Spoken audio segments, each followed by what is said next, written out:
जय मसीह की। मेरे YouTube channel Hindi Gujarati Bible study में आपका स्वागत है।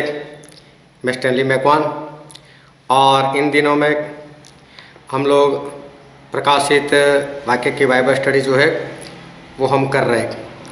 मेरे साथ बने रहो और परमेश्वर के ज्ञान में बढ़ते जाओ।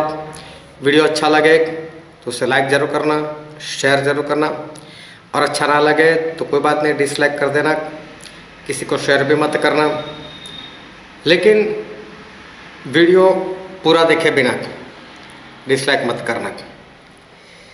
तो 70 पार्ट जो है वो आज तक हम देख चुके और आज है पार्ट नंबर 71 और मैं वचन एक पढ़ता हूँ, प्रकाशित वाक्य उसका 11वां अध्याय और उसका 14वां वचन। दूसरी विपत्ति बीत चुकी, देखो तीसरी विपत्ति शीघ्र आने वाली है।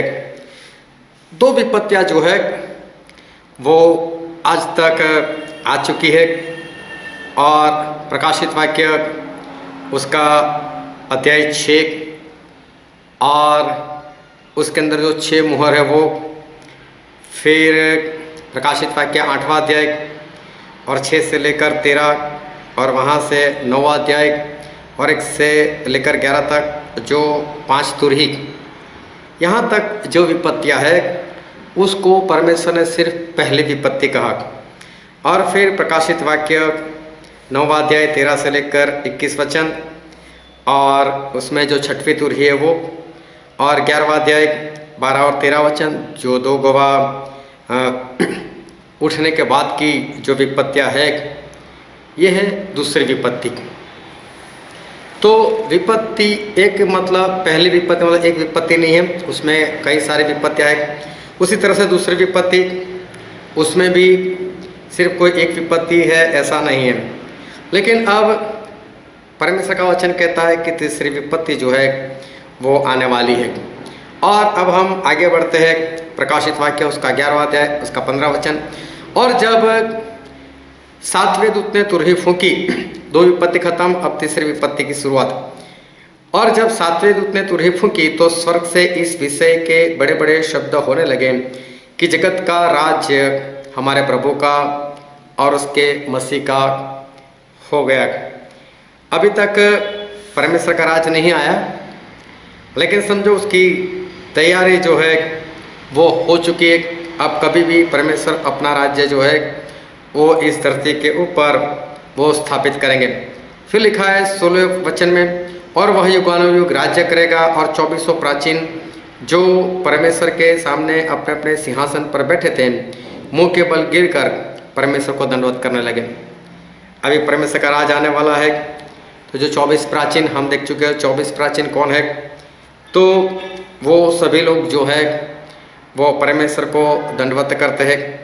फिर आगे हम पढ़ते हैं उसका 17 और 18 वचन। यह कहने लगे कि हे सर्वशक्तिमान प्रभु परमेश्वर जो है और जो था, हम तेरा धन्यवाद करते हैं कि तूने अपनी बड़ी सामर्थ काम में लाकर राज्य किया और अन्य जातियों ने क्रोध किया और तेरा प्रकोप आ पड़ा, और वह समय आ पहुंचा है कि मरे हुओं का न्याय किया जाए, और तेरे दास भविष्य वक्ताओं और पवित्र लोगों को और उन छोटे बड़ों को जो तेरे नाम से डरते हैं बदला दिया जाए, और पृथ्वी के बिगाड़ने वाले नाश किए जाए।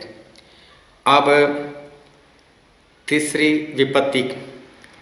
तो 24 जो प्राचीन लोग हैं, अगुवे लोग हैं, वो बोल रहे हैं कि अभी जो परमेश्वर के लोग नहीं हैं उनका नाश करने का वक्त आ चुका है, और परमेश्वर के छोटे बड़े कोई भी हो, कैसे भी दास हो, विश्वासी हो, उनका बदला लिया जाए, वो वक्त आ चुका है। मतलब समझो कि अभी आखिरी दिन, तीसरी विपत्ति समझो आखिरी दिन जो है समझो कि आ चुका है। फिर आगे पढ़ते उसका 19 वचन, और परमेश्वर का जो मंदिर स्वर्ग में है वह खोला गया। परमेश्वर का मंदिर जो स्वर्ग में है वो खोला गया और उसके मंदिर में उसकी वाचा का संदूक दिखाई दिया, और बिजलियाँ और शब्द और गर्जन और भूईडोल हुए और बड़े बड़े ओले पड़े। ये भूईडोल क्या है, ये बड़े बड़े ओले क्या है, वो डिटेल में भी हम जाएंगे, जो आने वाले वचन में हमको दिखाई देगा। लेकिन यहाँ पर एक बात है कि परमेश्वर का मंदिर जो स्वर्ग में है खोला गया। क्या परमेश्वर का मंदिर सही में स्वर्ग में भी है? हाँ, परमेश्वर का मंदिर वो स्वर्ग में भी बना हुआ है। और हम वचन पढ़ते हैं इब्रानी और उसका 9 अध्याय उसका 24 वचन, क्योंकि मसीह ने उस हाथ के बनाए हुए पवित्र स्थान में जो सच्चे पवित्र स्थान का नमूना है प्रवेश नहीं किया। यहाँ पर परमेश्वर का वचन ऐसा कहना चाहता है कि प्रभु यीशु ने हाथ के बनाए हुए सुलेमान का मंदिर, या तो उसके बाद जो इज़रा नहम्याह ने बनाया वो मंदिर, जो सच्चे पवित्र स्थान का नमूना है, स्वर्ग में जो मंदिर दिखाई दिया वो सच्चा मंदिर है, वो सच्चा पवित्र स्थान है। और उसी के अनुसार इस धरती के ऊपर सुलेमान ने मंदिर जो है वो मंदिर बनाया था। और इसी जगह पर सुलेमान वाला नहीं, जो स्वर्ग में सच्चा मंदिर है, वहीं पर प्रभु यीशु ने अपना लहू उस वेदी के ऊपर चढ़ाया था, ताकि हम लोगों को पापों की क्षमा जो है वो मिल जाए। तो जो प्रकाशित वाक्य और उसका 11वां अध्याय और 19 वचन जो हमने देखा कि परमेश्वर का मंदिर जो स्वर्ग में है वह खोला गया। तो ये मंदिर जो है वो स्वर्ग में बनाया गया था और उसी के अनुसार इस धरती पर मंदिर बनाया गया था। तो अभी यहाँ तक जो है वो 11वां अध्याय समाप्त हो गया। 12वां अध्याय हम कब से देख गए, 13वां अध्याय हम देख गए, फिर आते हैं हम 15 अध्याय और उसका पहला वचन। फिर मैंने स्वर्ग में एक बड़ा और अद्भुत चिन्ह देखा, अर्थात 7 स्वर्गदूत जिनके पास 7 पिछली विपत्तियां थी, क्योंकि उनके हो जाने पर परमेश्वर के प्रकोप का अंत है। अब आखिरी विपत्ति, तीसरी विपत्ति और आखिरी विपत्ति, ये विपत्ति खत्म होने पर परमेश्वर का क्रोध भी खत्म होने वाला है। मसीह के विरोधी को जो 7 साल दिए गए, उसमें से जो पहले 3.5 साल थे वो पहले 3.5 साल खत्म हो चुके और अभी आखिरी 3.5 साल जो है वो अभी चल रहे। और एंटीक्राइस्ट उसने पूरे जोरों से काम करना शुरू कर दिया, मूर्ति बन चुकी उसमें प्राण डाल दिए गए हैं। मसीह का विरोधी अपनी मोहर जो है वो लोगों को दे रहा है, परमेश्वर के लोगों को, पवित्र लोगों को वो मार भी दे रहा है। और परमेश्वर की ओर से इस 3.5 साल में, आखिरी वाले 3.5 साल में वो क्या होने वाला है वो अभी हम देख रहे हैं। अभी लोग आखिरी 7 कटोरे और आखिरी 7 विपत्तियां जो है वो विपत्तियां यहाँ पर हमें देखने को मिलती है। और फिर आगे हम पढ़ते हैं प्रकाशित वाक्य उसका 15 अध्याय और उसका 5 वचन। और इसके बाद मैंने देखा कि स्वर्ग में साक्षी के तंबू का मंदिर खुला गया। जो परमेश्वर का मंदिर है वो मंदिर खुला गया, जो अभी हमने 11वें अध्याय और 19 वचन में पढ़ा। तो हम प्रकाशित वाक्य की स्टडी उस तरह से करें जिस तरह से घटना होने वाली, पहला अध्याय दूसरा अध्याय इस तरह से नहीं, लेकिन जिस तरह से घटना होने वाली। तो देखो 11वें अध्याय के 19 वचन में लिखा हुआ है कि मंदिर खोला गया। खोलने के बाद क्या हुआ, फिर 12वां अध्याय, 13वां अध्याय, 14वां अध्याय बीच में है, लेकिन उसका कनेक्शन फिर 15 अध्याय और 5वें वचन में आता है कि वो जो मंदिर है वो मंदिर खोला गया। तो ऐसा ही मंदिर जो स्वर्ग में था वहाँ पर प्रभु यीशु ने अपना लहू दिया था, और ऐसा ही मंदिर इस धरती पर जो है वो बनाया गया था। हम पढ़ लेते हैं पहला इतिहास और उसका 28वां अध्याय, और हम पढ़ते हैं 11 वचन से। तब दाऊद ने अपने पुत्र सुलेमान को मंदिर के ओसारे, कोठरिया, भंडारा, अटारिया, पितरी, कोठरिया और प्रायश्चित के ढकने के स्थान का नमूना किया और यहोवा के भवन के आंगन और चारों ओर के कोठरे और परमेश्वर के भवन के भंडारों, पवित्र की हुई वस्तुओं के भंडारों के जो नमूने ईश्वर के आत्मा की प्रेरणा से उसको मिले थे वे सब दिए। परमेश्वर जो ऊपर मंदिर था और उसमें जो था वैसा ही एक नक्शा बनाकर ये दाऊद को दिया था और उसी के अनुसार इस धरती के ऊपर जो है वो मंदिर वो बनाया गया था। फिर मैं पढ़ता हूँ, फिर याजकों और लेवियों के दलों और यहोवा के भवन की सेवा के सब कामों और यहोवा के भवन की सेवा के सब सामान अर्थात सब प्रकार की सेवा के लिए सोने के पात्र के निमित्त सोना तोलकर और सब प्रकार की सेवा के लिए चांदी के पात्र निमित्त चांदी तोलकर, ये सब कुछ जो है वो दाऊद ने जिस तरह से परमेश्वर ने उनको बताया था वैसे ही इनको देकर दिया। और फिर वो बोलते हैं 19 वचन, मैंने यहोवा की शक्ति से जो मुझको मिली यह सब कुछ बुझ कर लिख दिया है। जो परमेश्वर ने बताया था उसी के अनुसार दाऊद ने ये सारा नक्शा जो है वो सुलेमान को दे दिया था। फिर हम हमारे सब्जेक्ट में आगे बढ़ते। कहने का मतलब इतना था कि ऊपर जो मंदिर बनाया गया है वैसा ही मंदिर इस धरती के ऊपर बनाया गया था। फिर प्रकाशित वाक्य 15 अध्याय और उसका 6 वचन, और वे सातों स्वर्गदूत जिनके पास सातों विपत्तियाँ थी, शुद्ध और चमकती हुई मणि पहने हुए, छाती पर सुनहले पट्टू के बांधे हुए मंदिर से निकले। अभी इन लोगों ने शुद्ध कपड़े पहने हुए थे। ये शुद्ध कपड़े मतलब समझो प्रकाशित वाक्य 19 और उसके 8वें वचन में लिखा है कि वो कपड़े वो तो आज्ञाकारी दर्शाते हैं, तो ये लोग आज्ञाकारी करने वाले हैं। फिर इन्होंने छाती पर सुनहले पट्टू के बांधे हुए, ये सही में जो पट्टू के शब्द है उसके लिए मैं इंग्लिश में पढ़ता हूँ आपके लिए।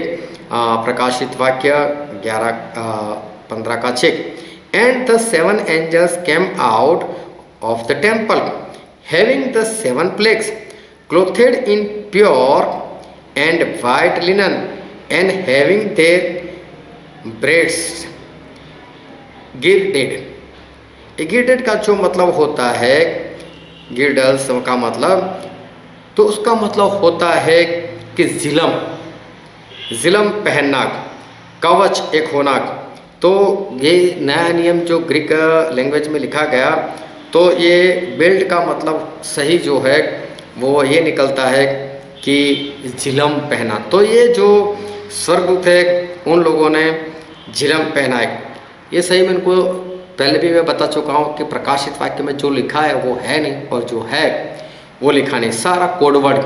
मतलब स्वर्गदूत जो है बहुत ही सामर्थ्य है, पूरे सामर्थ्य से भरे हुए हैं और ये उनका सामर्थ्य दर्शाता है। फिर 7वें वचन में लिखा है, और उन चारों प्राणियों में से एक ने उन 7 स्वर्गदूतों को परमेश्वर जो युगानुयुग जीवित है प्रकोप से भरे हुए 7 सोने के कटोरे दे, जो उसमें पशु 4 पशु थे, तो उनमें से एक ने आग के ये 7 विपत्ति भरे जो कटोरे थे वो स्वर्गदूत को दिए।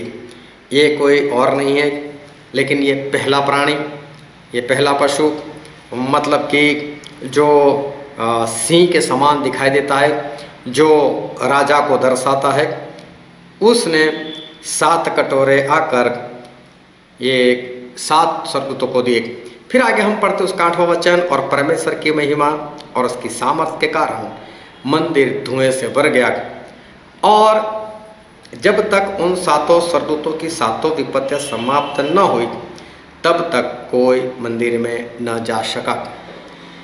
ये सब कुछ लिखा है, उसका बहुत गहरा मतलब है।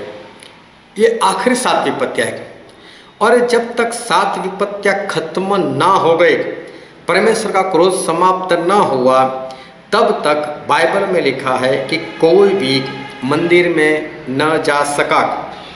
परमेश्वर की महिमा के धुएं से मंदिर ऐसा भर गया कि वहाँ पर उस मंदिर के अंदर कोई जा नहीं पाया। मंदिर ऐसा होता था कि पहले बाहर आंगन, वहाँ पर लोग खड़े रहते थे, फिर पवित्र स्थान, और पवित्र स्थान के बाद दूसरा जो स्थान आता था उसको बोलते थे अति पवित्र स्थान, परम पवित्र स्थान। और ये जो परम पवित्र स्थान था, वहाँ पर वाचा का संदूक था। वाचा के संदूक के ऊपर दया का आसन था, जिसके ऊपर 2 करूब बनाए हुए थे, जो हम पिछले पार्ट में देख चुके थे कि करूब एक दूसरे का मुंह ऐसा एक दूसरे के सामने इस तरह से रहता था, और उनकी पंखें जो है वो ऐसे फैली हुई थी और ऐसे मिलती थी। तो ऊपर से अगर देखो तो करूब और उनकी पंखें दिखती थी, और उनकी छांव जो है वो दया के आसन के ऊपर पड़ती थी, और प्रधान याजक जो था वो वहीं पर जाता था उसी परम पवित्र स्थान में, और वो परमेश्वर से विनती करता था कि बाहर जो लोग खड़े उनके पापों की क्षमा करो, या उनको जो भी समस्या है, जो भी विपत्ति है, वहाँ से बाहर निकालो। लेकिन वही जगह पर इतना धुआं आ गया, परमेश्वर की महिमा से वो धुआं इतना आ गया कि बाइबल में लिखा है कि उस परम पवित्र स्थान में कोई भी नहीं जा पाया। वहाँ पर याजक जाते थे, जो इंसान और परमेश्वर के बीच में मध्यस्थ होकर वो काम करते थे। अभी हमारे जो प्रधान याजक है, वो प्रधान याजक वो समझो कि प्रभु यीशु है, क्योंकि इब्रानी में स्पष्ट लिखा है कि हमारे प्रधान याजक वो प्रभु यीशु है। तो वो जो हमारे प्रभु यीशु जो हमारे लिए बीच में रहकर जो परमेश्वर से प्रार्थना करते रहते हैं, जो परमेश्वर से बताते रहते हैं कि इनको माफ़ करो, इनको माफ़ करो, लेकिन वही जगह ऐसी हो गई कि अब वहाँ पर कोई नहीं जा पा रहा है। इतना धुआं आ गया, इतना धुआं आ गया कि कोई नहीं जा पा रहा है। अगर वहाँ पर कोई जाएगा नहीं तो प्रार्थना होगी नहीं, प्रार्थना होगी नहीं तो परमेश्वर अपना क्रोध जो वापस खींचने वाले हैं नहीं। मतलब परमेश्वर इस वचन से ये कहना चाहते हैं कि ये जो 7 आखिरी कटोरे, 7 आखिरी विपत्तियां, ये होने ही वाली है, होकर ही रहेगा, होकर ही रहेगा। और किसी की भी प्रार्थना जो है वो इस विपत्तियों को दूर करने के काम में नहीं आएगी। कोई भी प्रार्थना करेगा और इस विपत्ति को दूर कर सकेगा, ऐसा नहीं होगा। और मैं पढ़ता हूँ कि प्रकाशित वाक्य उसका 15 अध्याय और उसका 5 से लेकर 8, फिर से एक बार मैं पढ़ता हूँ कि ये सारी बातें। और इसके बाद मैंने देखा कि स्वर्ग में साक्षी के तंबू का मंदिर जो है खोला गया, और 7 स्वर्गदूत जिनके पास 7 विपत्तियाँ थी, शुद्ध चमकती हुई मणि पहने हुए, छाती पर सुनहले पटुके बांधे हुए मंदिर से निकले। और उन 4 प्राणियों में से एक ने 7 स्वर्गदूतों को परमेश्वर के जो युगानुयुग जीवता है प्रकोप से भरे हुए 7 सोने के कटोरे दिए, और परमेश्वर की महिमा और उसकी सामर्थ के कारण मंदिर धुएं से भर गया। और जब तक उन 7 स्वर्गदूतों की 7 विपत्तियाँ समाप्त न हुई तब तक कोई मंदिर में ना जा सका। ये बातें जो है वो पहले होने वाली है। ये बातें जो 15वें अध्याय की है वो पहले होने वाले। उसके बाद जो 15 अध्याय और उसका दूसरा वचन, ये उसके बाद में होने वाला है। क्या लिखा है दूसरे वचन में? और मैंने आग से मिले हुए कांच का सा एक समुद्र देखा, और जो उस पशु पर और उसकी मूरत पर और उसके नाम के अंक पर जयवंत हुए थे, उन्हें उस कांच के समुद्र के निकट परमेश्वर की वीणाओं को लिए हुए खड़े देखा। इसका मतलब ये है कि यहाँ पर लिखने के अनुसार जो एंटी क्राइस्ट मसीह का विरोधी का राज खत्म हो गया, उसके बाद की बात है, लेकिन लिखी गई पहले 15 अध्याय में। तो ये तो आखिरी 3.5 साल भी खत्म होने के बाद की बात है जो यहाँ पर लिखी हुई है। फिर आगे पढ़ते हैं उसका तीसरा वचन, और वे परमेश्वर के दास मूसा का गीत और मेमने का गीत गाकर कहते हैं कि हे सर्वशक्तिमान प्रभु परमेश्वर, तेरे कार्य बड़े और अद्भुत है।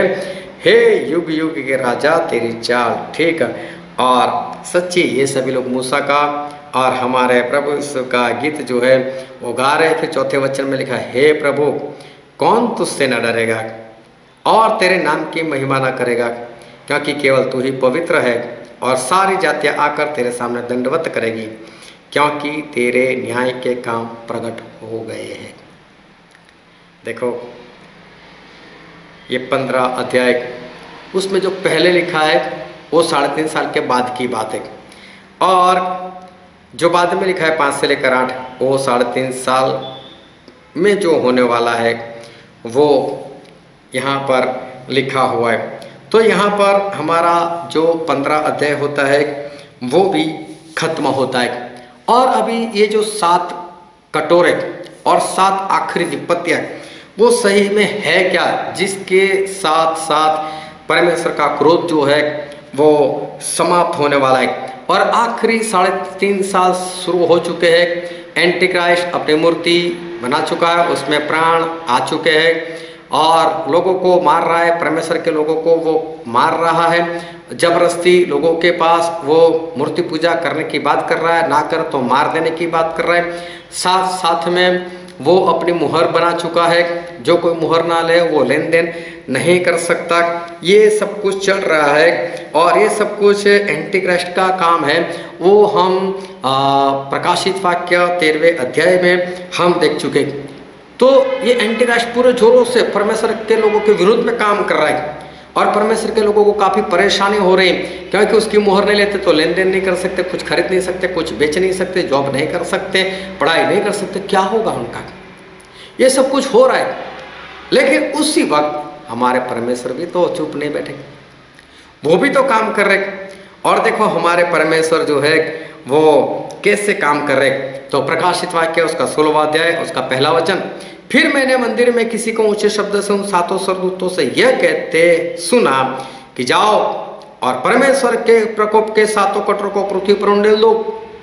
देखो आखिरी विपत्तियां उनको 7 स्वर्गदूतों को आज्ञा दे दी गई, जाओ और विपत्तियों से भरे जो कटोरे हैं वो डाल दो, बोले वो डाल दो।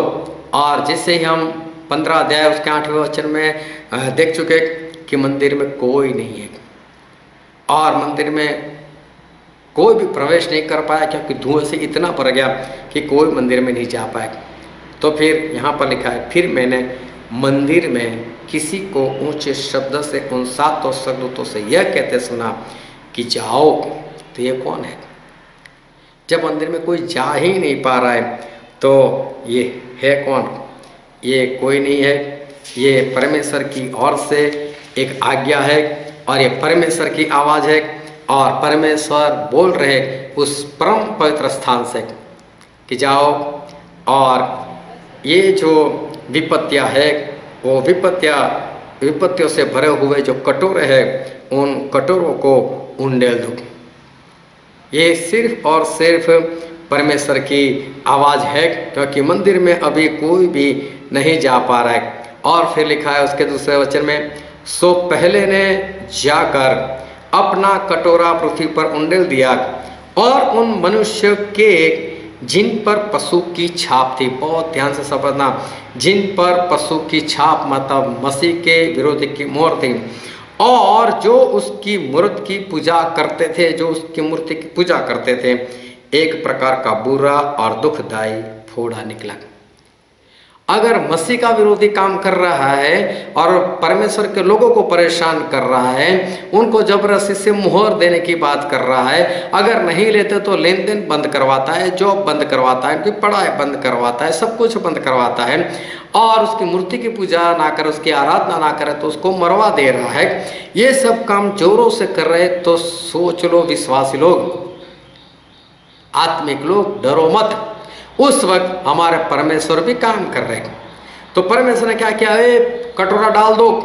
तो जैसे ही पहले कटोरा डाल दिया गया तो जो मसीह के विरोधी के लोग हैं, जो उसकी मूर्ति की पूजा कर रहे, उसकी आराधना कर रहे, जो उसका साथ दे रहे, जिन्होंने मसीह के विरोधी की मुहर लिए, उनको बुरा और दुखदायी फोड़ा निकला, उनको दुखदायी फोड़ा निकला।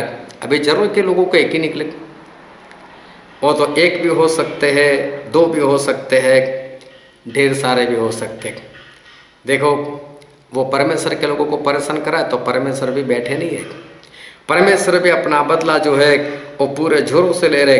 फिर आगे हम पढ़ते उसका तीसरा वचन, और दूसरे ने अपना कटोरा समुद्र पर उंडेल दिया और वह मरे हुए का सा लहू बन गया और समुद्र में का हर एक जीवधारी मर गया।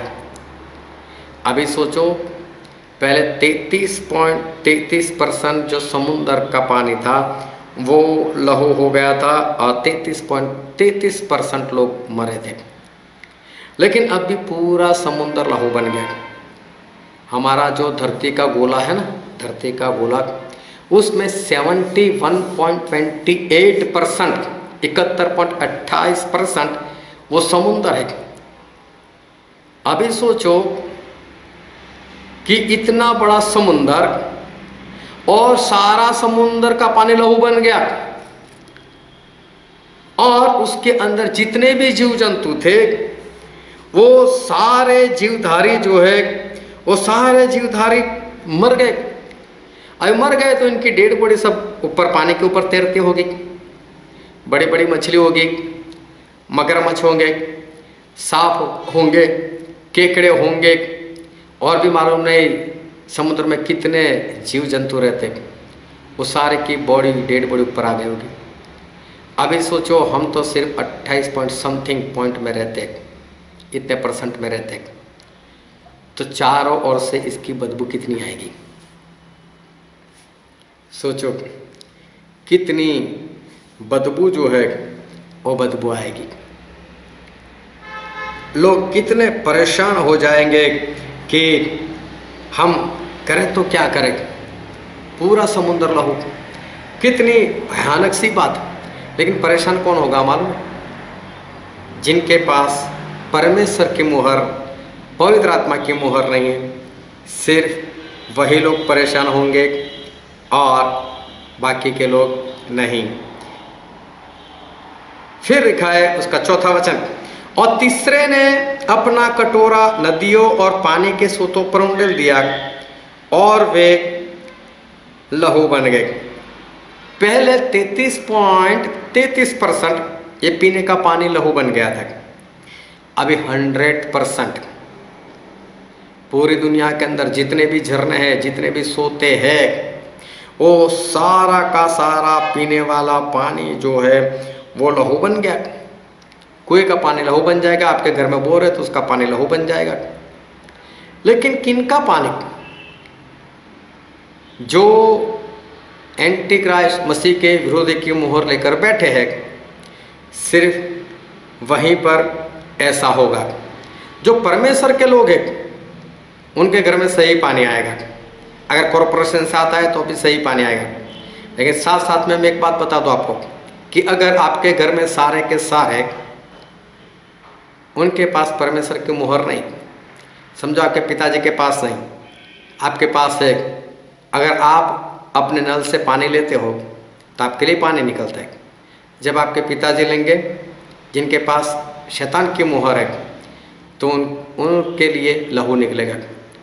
अगर सोचो ये बोले कि पहले तू निकाल और फिर उसमें से मुझे दे दे, तो अगर आप निकाल कर जैसे उनके हाथ में ग्लास दोगे ना, वो लहू बन जाएगा। इतना ही नहीं, अगर वो आइडिया लगाए, एक काम कर तू ही मेरे मुंह में डाल दे पानी, तेरे हाथ में मैं पकड़ता हूँ तो लहू बनता है ना। अगर आप जैसे ही डालोगे उसके मुंह में, तो मुंह में लहू बन जाएगा। क्योंकि ये परमेश्वर की ओर से वादा है। परमेश्वर ने बोला कि ऐसा हो जाएगा तो ऐसे होगा। फिर 5, 6 और 7 वचन मैं आपके लिए पढ़ता हूँ।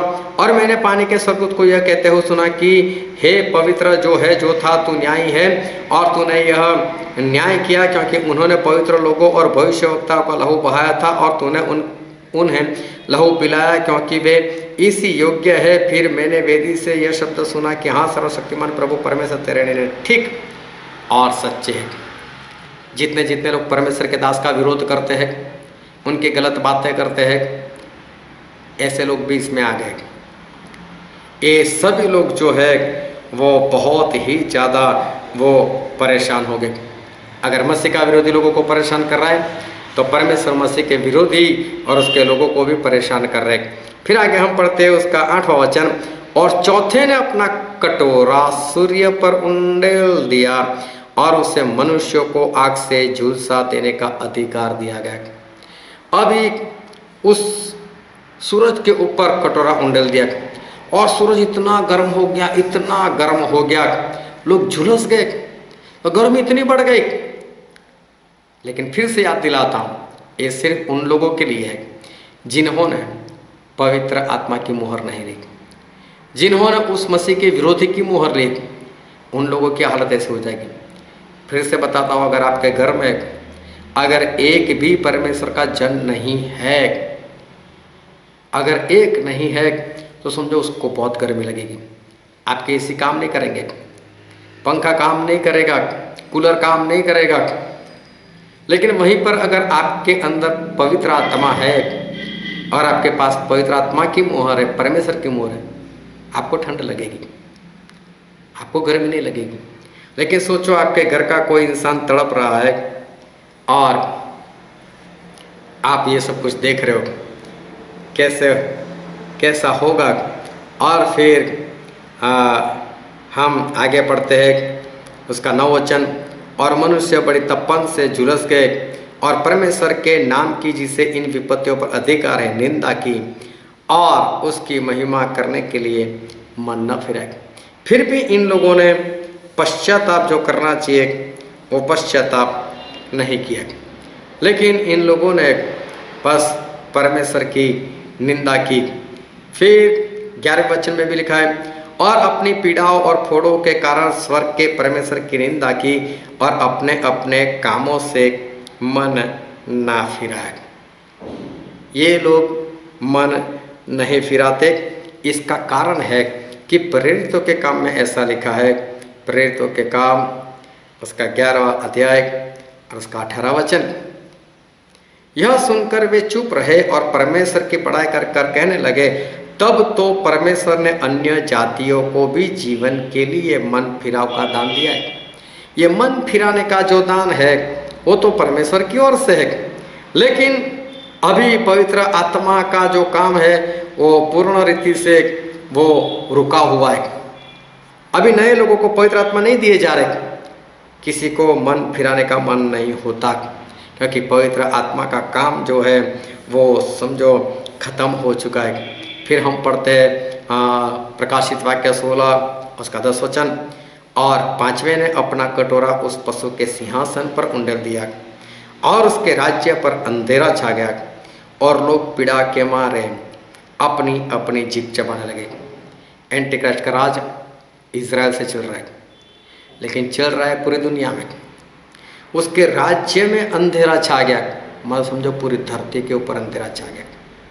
पूरे वर्ल्ड में इतना अंधेरा छा गया कि लोग पागल जैसे हो गए और पीड़ा के मारे अपनी अपनी जीभ चबाने लगे, क्योंकि फोड़े अभी भी चालू है, फोड़े अभी भी हो रहे, पानी का लहू अभी भी है, इनकी प्यास बुझ नहीं रही, इनको पानी नहीं मिल रहा है। सूरज की गर्मी इतनी बढ़ चुकी है, ये गर्मी से परेशान है, और साथ में अभी अंधेरा भी छा गया।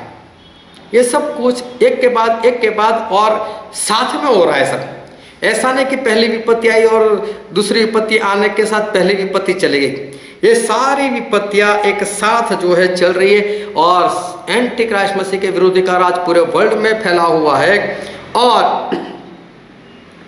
पूरे वर्ल्ड में जब उसका राज है तो समझो कि पूरे वर्ल्ड के अंदर ये सारा काम जो है वो हो रहा है। जिनके पास पवित्र आत्मा की मुहर नहीं है वो सभी लोग परेशान है। और देखो कैसी हालत जो है वो हालत हो रहे। तो परमेश्वर भी अपने लोगों के लिए काम कर रहे हैं और मसीह का विरोधी भी काम कर रहा है, और लोग पागल जैसे हो जाएंगे। लेकिन जो परमेश्वर के लोग हैं उनके घर में और उनके ऊपर प्रकाश जो है वो प्रकाश रहेगा, क्योंकि प्रकाशित वाक्य नहीं सॉरी, लेकिन पुराने नियम में निर्गमन का पुस्तक और उसका 10वां अध्याय, और हम पढ़ते हैं उसके 21 वचन से। फिर यहोवा ने मूसा से कहा, अपना हाथ आकाश की ओर बढ़ा कि मिस्र देश के ऊपर अंधकार छा जाए, ऐसा अंधकार की टटोला जा सके। तब मूसा ने अपना हाथ आकाश की ओर बढ़ाया और सारे मिस्र देश में 3 दिन तक घोर अंधकार छाया रहा। 3 दिन तक तो किसी ने किसी को न देखा और न कोई अपने स्थान से उठा, परंतु सारे इज़राइलियों के घरों में उजियाला रहा। ये हमारे परमेश्वर का चमत्कार है कि परमेश्वर अपने लोगों के घर में कुछ भी नहीं होने देंगे। अगर आपके पास पवित्र आत्मा की मुहर है तो आपके ऊपर प्रकाश रहेगा, आपके साथ प्रकाश रहेगा, आपके घर में प्रकाश रहेगा। लेकिन अगर आपके घर में कोई भी ऐसा है जिसके पास पवित्र आत्मा की मुहर नहीं, वो तो अंधेरे में ही रहेगा, चाहे आपके घर में होते हुए।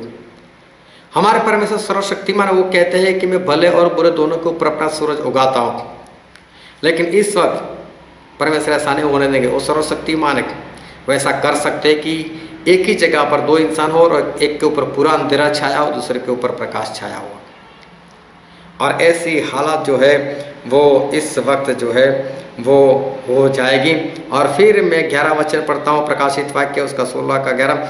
और अपनी पीड़ाओं और फोड़ों के कारण स्वर्ग के परमेश्वर की निंदा की और अपने अपने कामों से मन न फिराए। सारी विपत्तियाँ जो है वो साथ साथ में वो चल रही। ऐसा नहीं कि एक विपत्ति आई और दूसरी विपत्ति आने के साथ पहली विपत्ति चली गई, ऐसा नहीं हो रहा है। सोचो कैसे दिन होंगे। फिर आगे हम पढ़ते हैं प्रकाशित वाक्य 16 अध्याय और उसका 12 और 13 वचन। 6वां कटोरा फरात, हम पढ़ते, और 6वें ने अपना कटोरा बड़ी नदी फरात पर उंडेल दिया और उसका पानी सूख गया कि पूर्व दिशा के राजाओं के लिए मार्ग तैयार हो जाए। और मैंने उस अजगर के मुंह से और उस पशु के मुंह से और झूठे भविष्यवक्ता के मुंह से 3 अशुद्ध आत्माओं को मेढकों के रूप में निकलते देखा। अभी देखो, जैसे ही 6वां कटोरा उंडेल दिया गया फरात नदी पर, और फरात नदी, और लिखा है कि पूरब के राजा, और पूरब का राजा कोई और नहीं है, वो तो हमारे प्रभु यीशु है। और इनके मुंह से मेढक के जैसे दुष्ट आत्माएं जो है वो दुष्ट आत्माएं निकले। और ये जो मेढक है वो पानी में भी रह सकता है और जमीन पर भी रह सकता है। तो ऐसे दुष्ट आत्माएं जो है वो निकले। अजगर मतलब शैतान, और पशु मतलब मसीह का विरोधी, और एक झूठा भविष्यवक्ता वो मसीह के विरोधी का खास साथी। ये तीनों में से 3 दुष्ट आत्माएं जो मेढक के समान है ऐसे निकली। ये दुष्ट आत्माएं जो है वो चमत्कार करने वाली आत्माएं हैं, और वो लोग चमत्कार करते। आगे 14वें वचन में लिखा है, चिन्ह दिखाने वाली दुष्ट आत्मा है जो सारे संसार के राजाओं के पास निकलकर इसलिए जाती है कि उन्हें सर्वशक्तिमान परमेश्वर के उस बड़े दिन की लड़ाई के लिए इकट्ठा करें। ये सारे लोग निकले और बड़ी लड़ाई, बड़े दिन की लड़ाई के लिए लोगों को इकट्ठा करें। ये चारों ओर जो है वो निकले, और शैतान के लोगों को, जो शैतान जैसे, मसीह के विरोधी के जैसे, और भविष्य वक्ता जो झूठा भविष्य वक्ता है उसके जैसे जो लोग हैं, ऐसे सभी लोगों को इकट्ठा कर रहे कि चलो हमें लड़ाई करनी है। मसीह का विरोधी, उसका साथी और शत्रु शैतान, ये सभी लोगों को बहका कर जो उनके लोग हैं, चलो बोले हमें तो बहुत बड़ी लड़ाई जो है करनी है। ये सही में लड़ाई कोई बड़ी नहीं है। लड़ाई इसलिए बड़ी नहीं है क्योंकि हमारे परमेश्वर जो है वो ऐसे ही इनका नाश कर देगा। लेकिन परमेश्वर के साथ की लड़ाई है, प्रभु यीशु के साथ की लड़ाई है, इसलिए इसको बड़ा जो है वो बड़ा कहा गया। फिर मैं उसका 15 वचन पढ़ता हूँ। देख, मैं चोर की नाई आता हूँ, धन्य वह है जो जागता रहता है और अपने वस्त्र की चौकसी करता है कि नंगा ना फिरे और लोग उसका नंगापन ना देखें। देखो 7 कटोरे थे और 7 कटोरों में 7 विपत्तियाँ थी। ये आखिरी कटोरे, अभी 7वां कटोरा बाकी है, अभी तो 6वां कटोरा उंडेला है। तो यहाँ पर ये बात कहाँ से बीच में आ गई कि प्रभु ऐसा कहे, देख मैं चोर की नाई आता हूँ, धन्य वह है जो जागता रहता है और अपने वस्त्र की चौकसी करता है कि नंगा ना फिरे और लोग उसका नंगापन न देखें। वस्त्र का मतलब होता है आज्ञाकारी, प्रकाशित वाक्य 19:8। तो बोले जो अपनी आज्ञाकारी करता रहता है वो धन्य है, मतलब आशीषित है। प्रभु यीशु कहते कि देख मैं चोर की नाई जो है वो मैं आता हूँ। अभी यहाँ पर बीच में ये बात लिखने की क्या जरूरत थी? परमेश्वर यहाँ बीच में ये अपने दूसरे आगमन की बात जो है वो आगमन की बात क्यों कर रहे? क्योंकि मसीह के विरोधी की लड़ाई प्रभु यीशु के साथ है और प्रभु यीशु आएंगे तब उसका नाश कर देंगे। तो अभी समझो कि प्रभु यीशु का आने का वक्त जो है वो हो चुका है। क्योंकि एक वचन में और पढ़ता हूँ आपके लिए, जो है प्रकाशित वाक्य उसका 17 अध्याय और उसका 14 वचन। प्रकाशित वाक्य 17 का 14। ये मेमने से लड़ेंगे, मसीह के विरोधी की बात की, ये मेमने से लड़ेंगे और मेमना उन पर जय पाएगा, क्योंकि वह प्रभु का प्रभु और राजाओं का राजा है और जो बुलाए हुए और चुने हुए और विश्वासी उसके साथ है वे भी जय पाएंगे। इसका मतलब कि ये आखिरी दिन जो है इस धरती का वो आ चुका है। फिर एक वचन में और पढ़ता हूँ, जो है प्रकाशित वाक्य उसका 19वां अध्याय और उसका 19 और 20 वचन। फिर मैंने उस पशु और पृथ्वी के राजाओं और उनकी सेनाओं को उस घोड़े के सवार और उसकी सेना से लड़ने के लिए इकट्ठे देखा और वह पशु और उसका साथी वह झूठा भविष्यवक्ता पकड़ा गया, जिसने उसके सामने ऐसे चिन्ह दिखाए थे जिनके द्वारा उसने उनको भरमाया, जिन्होंने उस पशु की छाप ली थी और जो उसकी मूरत की पूजा करते थे। ये दोनों जीते जी उस आग की झील में जो गंधक से जलती है डाले गए। प्रभु यीशु के आने के वक्त इनकी डायरेक्ट मौत है और उनको डाल दिया जाएगा। तो ये बीच में इसलिए सारी बातें आ गई। जब हम 7 कटोरा देख रहे थे तो 6वें कटोरे में ये बात इसलिए आ गई क्योंकि अब प्रभु यीशु का आना जो है वो दिन आ चुका है। फिर लिखा है प्रकाशित वाक्य 16 उसका 15 वचन, देख मैं चोर की नाई आता हूँ, धन्य वह है जो जागता रहता है और अपने वस्त्र की चौकसी करता है कि नंगा ना फिरे और लोग उसका नंगापन ना देखें। ये इसलिए परमेश्वर बता रहे हैं कि मेरे आने का वक्त जो है वो हो चुका है और मैं चोर की नाई आ रहा हूँ। चोर की नाई का मतलब होता है जो बिना बताए जो है वो आता है। लेकिन अगर हम परमेश्वर में जीवन जीते हैं तो हमारे लिए परमेश्वर चोर के समान नहीं। अगर हम जागते हैं तो फिर चोर की नाई नहीं। अगर हम जागते पूरी रात बैठे रहेंगे तो कौन सा चोर आएगा? तो प्रभु यीशु हमारे लिए चोर की नाई नहीं। अगर हम उनके वचन के अनुसार जागते रहते हैं तो परमेश्वर बोलते हैं अपना ख्याल रखो, शांति रखो और देखो मैं जो है वो मैं आ रहा हूँ। अगर मसीह का विरोधी इतना काम कर रहा है तो साथ में मैं भी तो कर रहा हूँ। मैं भी तो तुम्हें आज़ाद कर रहा हूँ। मैं भी तो उनके लोगों को परेशान कर रहा हूँ। अगर वो लोग तुम्हें परेशान करने के लिए आते तो देखो डरने वाली बात नहीं है इसमें, लेकिन सावधानी रखने की बात जरूर है। हमें सावधानी बरतनी है। अगर मसीह का विरोधी जोरों से काम कर रहा है तो हमारे परमेश्वर भी जोरों से काम कर रहे हैं।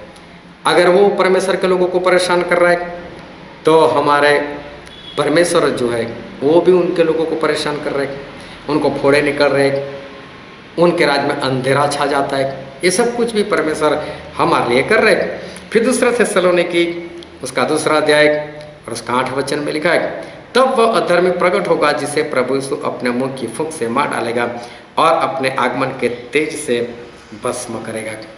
मतलब हमारे परमेश्वर जो है वो उसको आसानी से उसको खत्म कर देंगे एक फूंक के समान। मतलब 3 जगह से हमने देखा कि मसीह का विरोधी मर नहीं रहा है, उसको डायरेक्ट परमेश्वर जीते जी उसको आग के खाई में डाल रहे। फिर प्रकाशित वाक्य उसका 16वां अध्याय उसका 16 वचन, और उन्होंने उनको उस जगह इकट्ठा किया जो इब्रानी में हर्मगिद्दोन कहलाता है।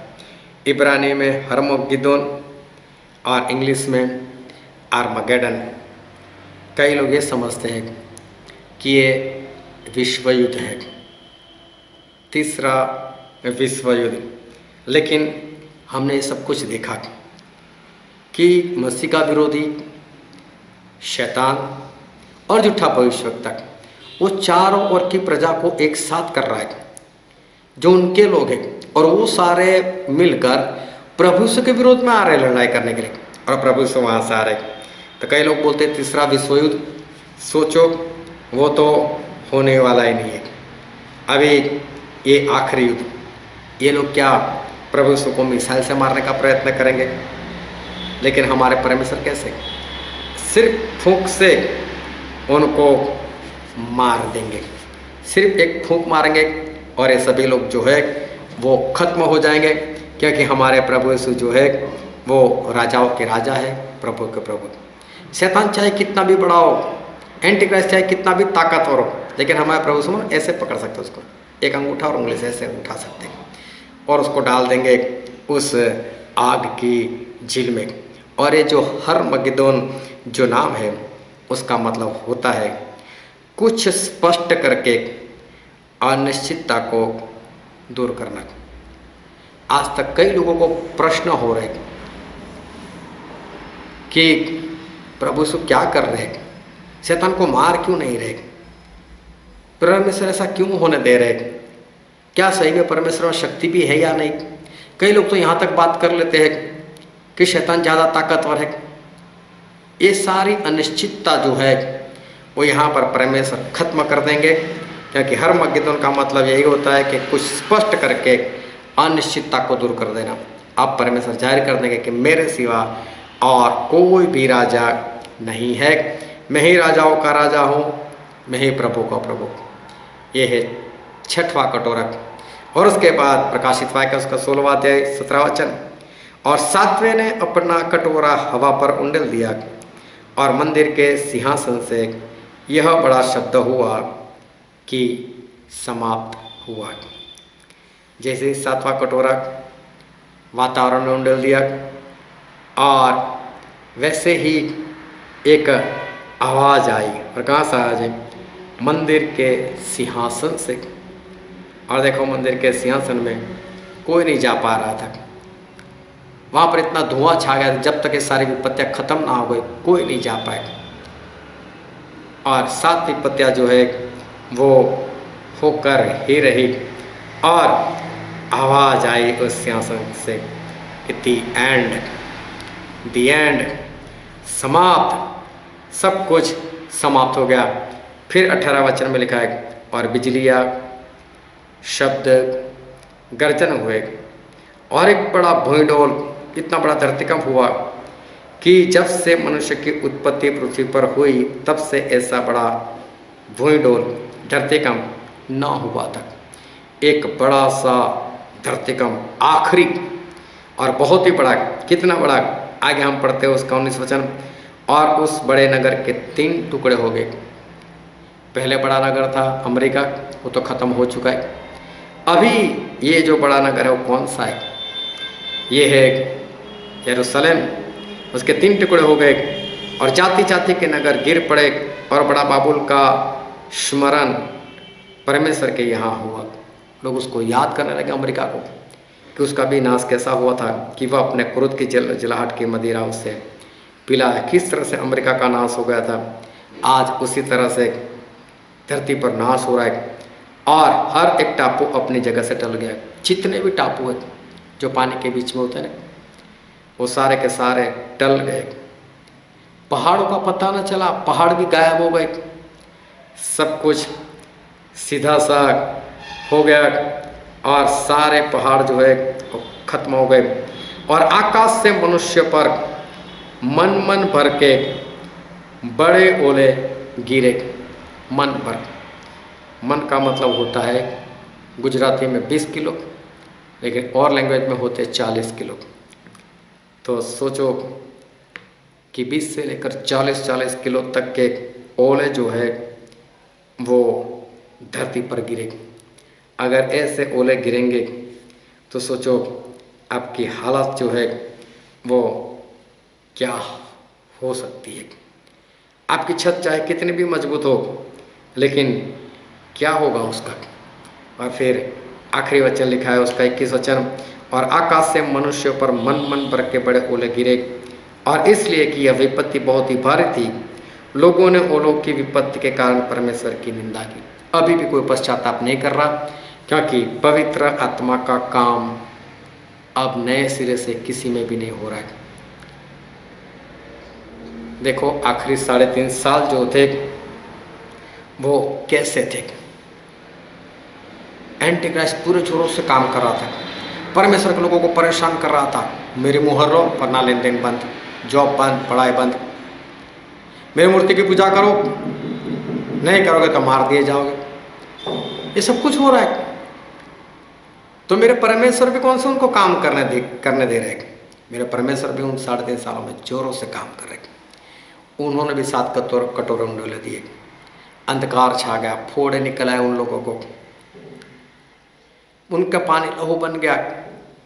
क्या होगा, क्या करेंगे वो परमेश्वर के लोगों को परेशान, क्या कर पाएंगे वो लोग। देखो बहुत भारी विपत्तियां और परमेश्वर का क्रोध जो है वो यहाँ पर समाप्त होता है। और फिर हम पढ़ते हैं प्रकाशित वाक्य और उसका 14 अध्याय और उसके पहले वचन से। फिर मैंने दृष्टि की और देखो वह मेमना सिय्योन पहाड़ पर खड़ा है। अभी प्रभु यीशु सिय्योन पहाड़ पर खड़े, और उनके साथ 1,44,000 जन है, जिनके माथे पर उसका और उसके पिता का नाम लिखा हुआ है। मैं 5 तक पढ़ता हूँ। और स्वर्ग से मुझे एक ऐसा शब्द सुनाई दिया जो जल की बहुत धाराओं और बड़े गर्जन का सा शब्द था, और जो शब्द मैंने सुना वह ऐसा था मानो वीणा बजाने वाले वीणा बजाते हो। और वे सिंहासन के सामने और चारों प्राणियों और प्राचीनों के सामने मानो यह नया गीत गा रहे थे। और उन 1,44,000 जनों को छोड़ जो पृथ्वी पर से मोल लिए गए थे, कोई वह गीत न सीख सकता था। ये वे है जो स्त्रियों के साथ अशुद्ध नहीं हुए, पर कुंवारे है। ये वही है कि जहाँ कहीं मेमना जाता है वे उसके पीछे हो लेते हैं। ये तो परमेश्वर के निमित्त पहले फल होने के लिए मनुष्यों में से मोल लिए गए हैं, और उनके मुंह से कभी झूठ न निकला था, वे निर्दोष हैं। ये 1,44,000 जो लोग हैं, ये कौन है? उनकी यहाँ पर पहचान जो है वो दी गई है। ये 1,44,000 जो यहोवा विटनेस, यहोवा के साक्षी लोग ऐसा कहते हैं हमारे लोग हैं। कई पेंटेकोस्टल वाले कहते हैं हमारे लोग हैं। बाइबल में ऐसा नहीं लिखा है कि ये यहोवा के साक्षी लोग हैं, ये पेंटेकोस्टल लोग हैं। ये वो लोग हैं जिनके सर के ऊपर प्रभु यीशु का नाम लिखा है और पिता परमेश्वर का नाम लिखा है, जो आज तक पूरे बाइबल में कहीं पर भी नहीं लिखा। दूसरी बात लिखी, ये लोग खरीदे गए हुए, प्रभु यीशु के लहू से ये लोग खरीदे गए हैं। और मैं एक वचन पढ़ता हूँ, प्रेरितों के काम उसका 20 अध्याय और उसका 28 वचन। इसलिए अपने और पूरे झुंड की चौकसी करो, जिससे पवित्र आत्मा ने तुम्हें अध्यक्ष ठहराया है, कि तुम परमेश्वर की कलीसिया की रखवाली करो, जिसे उसने अपने लहू से मोल लिया है। प्रभु यीशु ने अपने लहू से जो लोगों को खरीदा है उनकी बात यहाँ पर की है। और 1,44,000 ऐसे ही है। फिर हम आगे पढ़ते हैं 1 कुरिन्थी उसका अध्याय 6 और 20 वचन। क्योंकि दाम देकर मोल लिए गए हो, इसलिए अपने देह के द्वारा परमेश्वर की महिमा करो। परमेश्वर एक बार फिर बोलते हैं कि तुम्हें तो खरीदा गया है। तो ये 1,44,000 जो लोग हैं वो समझो खरीदे गए हुए लोग हैं, मोल लिए गए लोग हैं। लेकिन साथ में लिखा है जो हमने पढ़ा कि वो पहला फल है। और पहले फल का मतलब होता है, मैं पुराने नियम से एक बात आपको बताना चाहता हूँ। पुराने नियम लेवी का पुस्तक उसका 23वां अध्याय और उसके 9 से 9 वचन से लेकर 14 वचन। फिर यहोवा ने मूसा से कहा, इस्राएल से कह कि जब तुम उस देश में प्रवेश करो, मतलब विश्राम के देश में प्रवेश करो जिसे यहोवा तुम्हें देता है, और उसमें के खेत काटो, तब अपने अपने पक्के खेत की पहली उपज का पुला याजक के पास ले आया करना। फिर लिखा है, और वह उस पुले को यहोवा के सामने हिलाए कि वह तुम्हारे निमित्त ग्रहण किया जाए। वह उसे विश्राम दिन के दूसरे दिन हिलाए, और जिस दिन तुम पुले को हिलवाओ उसी दिन 1 वर्ष का निर्दोष भेड़ का बच्चा यहोवा के लिए होम बलि चलाना, और उसके साथ का अन्नबलि एपा के 2/10 अंश तेल से सने हुए मैदे का हो, वह सुखदायक सुगंध के लिए यहोवा का हव्य हो, और उसके साथ का अर्धहीन भर की 1/4 दाख मधु हो। और जब तक तुम इस चढ़ावे को अपने परमेश्वर के पास न ले जाओ, उस दिन तक नए खेत में से न तो रोटी खाना और न भुना हुआ अन्न और न हरी वाले, और यह तुम्हारी पीढ़ी की पीढ़ी में तुम्हारे सारे घरानों में से सदा की विधि ठहरे। ये पुरानी नियम एक विधि दी थी परमेश्वर ने कि जब आप खेत काटने के लिए जाओ उससे पहले, क्योंकि देखो चाहे आप बीज आज लगाओ, लेकिन सारे बीज जो होते हैं ना एक साथ नहीं पकते, कुछ आज पक जाते हैं, कुछ कल पकते हैं, कुछ 10 दिन के बाद, कुछ 15 दिन के बाद। तो जब वो पकने लगे तब खेत के अंदर चक्कर लगाना, और पूरे खेत में जो पके हुए हैं उसका एक पुला बनाना। वो ज़्यादा नहीं होता, लेकिन वो परमेश्वर को अर्पण करना। उसी तरह से जो 1,44,000 है, वो पहले तो ऐसा लिखा है खरीदे गए वो लोग। किससे? प्रभु यीशु के लहू से। ये लोग प्रभु यीशु के लहू से खरीदे हुए लोग हैं। और दूसरी बात लिखी है कि वो पहला फल है, प्रभु यीशु के लिए पहला फल। तो ये लोग किस बात का वो पहला फल है? तो सबसे पहले जो प्रभु यीशु के लहू से खरीदेंगे, इसका मतलब जो सबसे पहली मंडली जो पतरस के ऊपर परमेश्वर ने बनाई, उसमें पहले तो 120 लोग थे जिनके ऊपर पवित्र आत्मा है। फिर पतरस ने प्रचार किया और 3,000 उनमें मिल गए। फिर उनकी गिनती बढ़ गई, फिर 5,000 हुए, फिर हर रोज वो लोग बढ़ने लगे। तो ऐसे जो 1,44,000 जो सबसे पहले आए मसीह में इज़राइल से, ये वो लोग हैं जो परमेश्वर कहते हैं कि पहला फल। तो 1,44,000 और प्रभु यीशु के मरने के बाद जो पवित्र आत्मा आए और जो विश्वास में आए, उसमें से सबसे पहला फल, सबसे पहले आए हुए 1,44,000 लोग, ये वो है। फिर हम पढ़ते हैं प्रकाशित वाक्य उसका 14वां अध्याय और उसका 6 और 7 वचन, जो कि हम पहले देख चुके, लेकिन मैं सिर्फ आपको याद दिलाता हूँ। फिर मैंने एक और स्वर्गदूत को आकाश के बीच में उड़ते हुए देखा, जिसके पास पृथ्वी पर रहने वालों की हर एक जाति और कुल और भाषा और लोगों को सुनाने के लिए सनातन सुसमाचार था। और उसने बड़े शब्द से कहा, परमेश्वर से डरो और उसकी महिमा करो, क्योंकि उसके न्याय करने का समय आ पहुँचा है, और उसका भजन करो जिसने स्वर्ग और पृथ्वी और समुद्र जल के सोते बनाए। ये हनोक और एलिया जिन्होंने सुसमाचार प्रकट किया था, ये उनकी बातें हैं। ये हम उस पाठ में हम देख चुके हैं। फिर 8 से लेकर जो 12 तक जो वचन है, फिर इसके बाद एक दूसरा स्वर्गदूत यह कहता हुआ आया कि गिर पड़ा वह बाबुल। तो ये सारी बातें जो है 8 से लेकर 12 वचन तक, वो भी हम उसके बाद के पाठ में हम लोग देख चुके हैं। और फिर आगे हम बढ़ते हैं प्रकाशित वाक्य उसका 14वां अध्याय और उसका 13 वचन। यहाँ पर लिखा है, और मैंने स्वर्ग से यह शब्द सुना कि लिख, जो मुर्दे प्रभु में मरते हैं वे अब से धन्य हैं। आत्मा कहता है कि हाँ, क्योंकि वे अपने परिश्रमों से विश्राम पाएंगे और उनके कार्य उनके साथ हो लेते हैं। अब ये आखिरी 3.5 साल की बात है, जब पवित्र आत्मा का काम बंद हो चुका है, वचन कहीं पर है नहीं, क्योंकि संगत चल नहीं रही, वचन का अकाल पड़ चुका है, सभी जगह पर बंद है, और इंसान के खुद के दिल में जो वचन भरे पड़े हुए बस वही, और वो बस अपने आप से अभी वो बढ़ रहा है, उसको अभी मेहनत करनी पड़ेगी, अपने दिल से वचन निकालने पड़ेंगे, और उस मेहनत से जो विश्राम पाते हैं और दिल में जो वचन भर कर रखे उसके अनुसार चलते हैं और स्वर्गराज के वारिस बनते हैं, मर जाते हैं अपनी मेहनत से विश्राम लें। तो परमेश्वर ये कह रहे आखिरी 3.5 साल में ना तो आपके पास कोई बाइबल होगा, क्योंकि आमोस उसका 8वां अध्याय और 11-12 वचन जो वचन का अकाल वो मसीह के विरोधी के राज में ही पढ़ने वाला है। वो सभी के बाइबल जला देगा, वो वाचा बंद करेगा, मेल बलिम बंद करवाएगा, प्रार्थना संघ सब बंद करवा देगा। तो उस वक्त हम कैसे जिएंगे? जो वचन हमारे दिल में है बस उसी से हम जी पाएंगे। तो अभी ये लोग खुद अपनी मेहनत से, मतलब हम होंगे तो हम हमारी मेहनत से ही विश्राम को हम पाएंगे।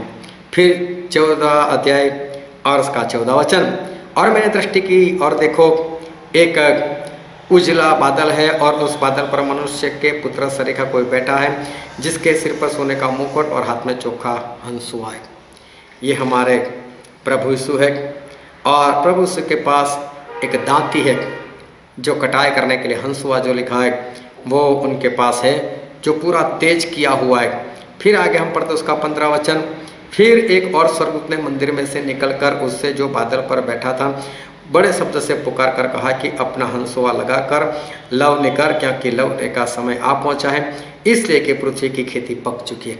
अब यहाँ पर लिखा है कि खेती जो है वो पक चुकी है, और यहाँ पर पिता परमेश्वर जो है वो प्रभु यीशु से कह रहे हैं कि भाई काट डालो, अभी मौसम आ चुका है काटने का, और फसल जो है वो फसल पक चुकी।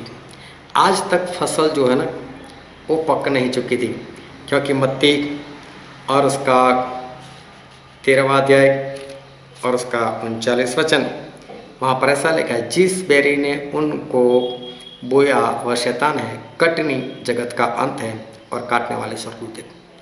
अभी जगत का अंत आ चुका है, कटने की मौसम जो है वो आ चुकी है।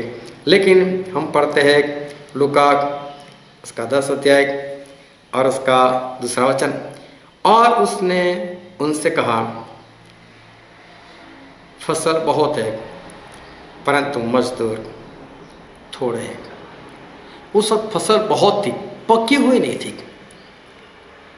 आज तक फसल बहुत थी लेकिन फसल पक्की नहीं थी, लेकिन अब प्रकाशित वाक्य में आकर ये फसल जो है वो पक चुकी है। और बोले काटने वाले कौन हैं? तो बोले काटने वाले स्वर्गदूत है। और फिर मत्ती में लिखा है उसका 24वां अध्याय, मत्ती और उसका 24वां अध्याय, और हम पढ़ते हैं उसका 31 वचन, मत्ती 24 और 31। और वह तुरही के बड़े शब्द के साथ अपने दूतों को भेजेगा, और वे आकाश के इस छोर से उस छोर तक चारों दिशा से उसके चुने हुओं को इकट्ठे करेंगे। जब प्रभु से बादल पर आएंगे, चारों ओर स्वर्गदूत को भेजेंगे, और चारों ओर से स्वर्गदूत जो है वो परमेश्वर के पसंद किए हुए लोगों को वो इकट्ठा करेंगे। ये है कटाई, ये है संसार का अंत, और ये है पहली कटाई। और स्वर्गदूत चारों ओर जाएंगे और लोगों को इकट्ठा करेंगे। फिर लिखा है प्रकाशित वाक्य 14 अध्याय उसका 16 वचन, सो जो बादल पर बैठा था उसने पृथ्वी पर अपना हंसुआ लगाया और पृथ्वी की लवनी की गई। अब पृथ्वी जो है वहाँ से सब कुछ काटा गया। और फिर लिखा है मत्ती उसका 13वां अध्याय और उसका 30 वचन, कटनी तक दोनों को एक साथ बढ़ने दो, मतलब विश्वासी अविश्वासी। और कटनी के समय में काटने वालों से कहूँगा, पहले जंगली दाने के पौधे बटोर कर जलाने के लिए उनके गट्ठे बांध लो और गेहूँ को मेरे खत्ते में इकट्ठा करो। तो पहले तो गेहूँ को इकट्ठा करना पड़ेगा, बाकी लोगों को जलाना है। तो परमेश्वर बोलते हैं कि जो गेहूँ है, परमेश्वर के लोग, वो स्वर्गदूत चारों ओर से इकट्ठा करेंगे और बादल में परमेश्वर के पास, प्रभु यीशु के पास उनको पहुंचा देंगे। ये है पहली कटाई।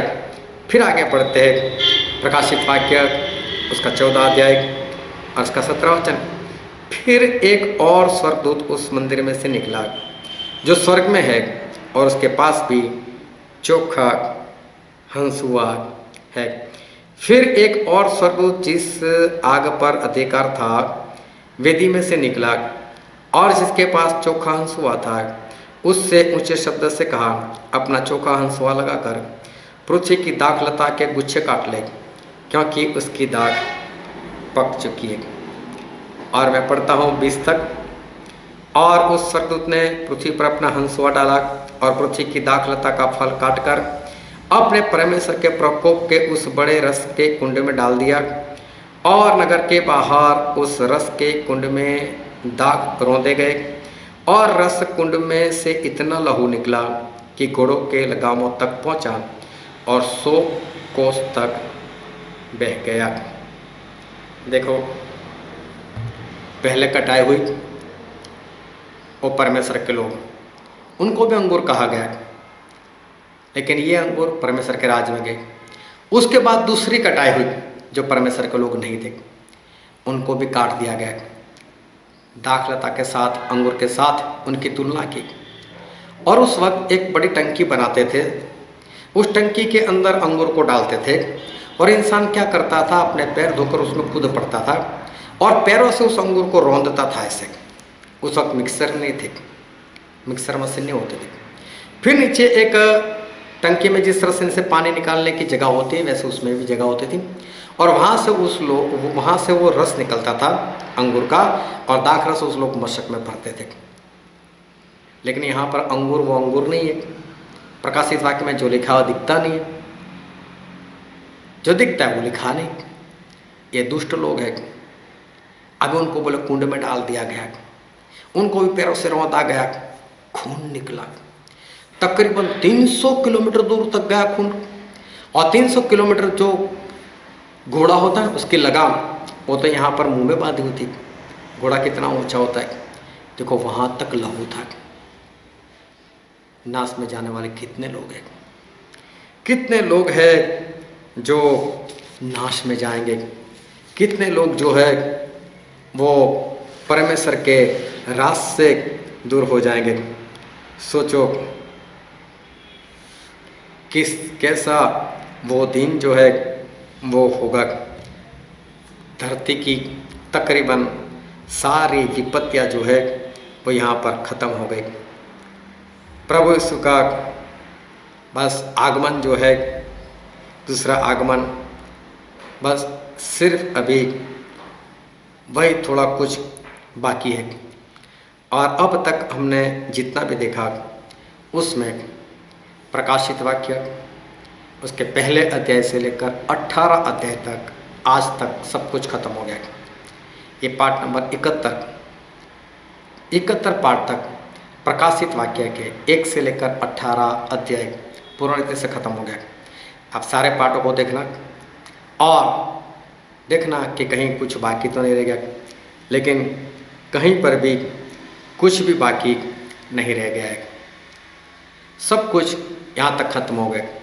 लेकिन ये सोचो, अभी हमने जो पाठ में देखा वो आखिरी 3.5 साल मसीह का विरोधी पूर्ण जोरों में काम कर रहा है, मूर्ति की पूजा करवा रहा है, नहीं करते तो मार देता है, अपनी मुहर देता है, जो नहीं लेता तो लेन देन बंद। तो हमारे प्रभु से भी कौन से चुप बैठे, वो भी तो हमारे लिए काम कर रहे, वो भी तो आखिरी 7 कटोरे उस स्वर्गदूतों को दे चुके, वो भी तो उनको बोल रहे डालो। और देखो पहला डालता है, फोड़े निकलते लोगों को जिनके पास परमेश्वर की मुहर नहीं, मतलब मसीह के विरोधी लोगों को फोड़े निकलते। दूसरे ने डाला, पानी लहू हो गया, समुद्र में जितने लोग थे सारे मर गए, कितनी बदबू आएगी उन लोगों को। और तीसरे ने उंडेला तो पीने का पानी लहू बन गया।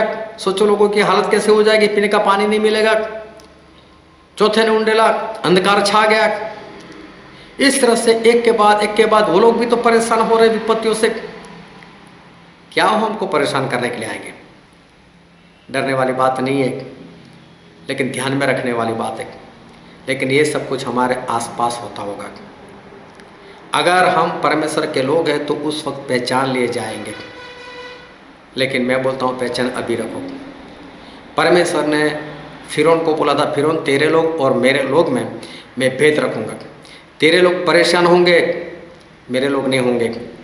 और मिस्र देश में जब अंधेरा छाता था तो पूरे मिस्र देश में अंधेरा छाता था, लेकिन उसी जगह पर परमेश्वर के लोग जहाँ पर रहते थे, इजराइल के लोग, वहाँ पर अंधेरा नहीं होता था।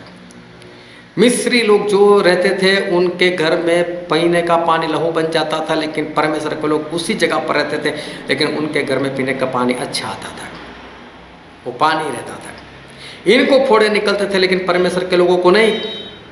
अगर आज भी आपके साथ ऐसा हो रहा है, अगर आज भी मौसम बदलता है और तुम्हें भी और लोगों की तरह अगर बुखार आ जाता है, सर्दी लग जाती है, तो समझ लेना आज आप परमेश्वर के नहीं हो। आपके जीवन में वो चरित्र नहीं दिखाई देता कि जिसके कारण परमेश्वर उस विपत्तियों से आपको अलग रखे। बच जाओ, अभी से अपने आप को अलग कर दो, परमेश्वर के साथ बैठ जाओ। इस धरती के लोग आज भी जिस बात से परेशान हो रहे हैं, अगर वही बात से अगर आप भी परेशान हो रहे हो तो आप परमेश्वर के जन नहीं हो। और ऐसा है तो आने वाले दिनों में जब ये सब शुरू होगा ना, आप पछताओगे। और इसलिए मैं बोलता हूँ, बचा लो अपने आप को, बचा लो अपने आप को, इन विपत्तियों से आज ही बचा लो। पवित्र आत्मा की मोहर सच्चाई से पालो, भ्रम में मत रहो। परमेश्वर अपने लोगों को अलग रखते। क्या आज आप अलग दिखते हो? या जिस तरह संसार परेशान होता है उस तरह से आप भी परेशान हो गए? वो तो थोड़ा बरसात में भीग गया, इसलिए सर्दी हो गई।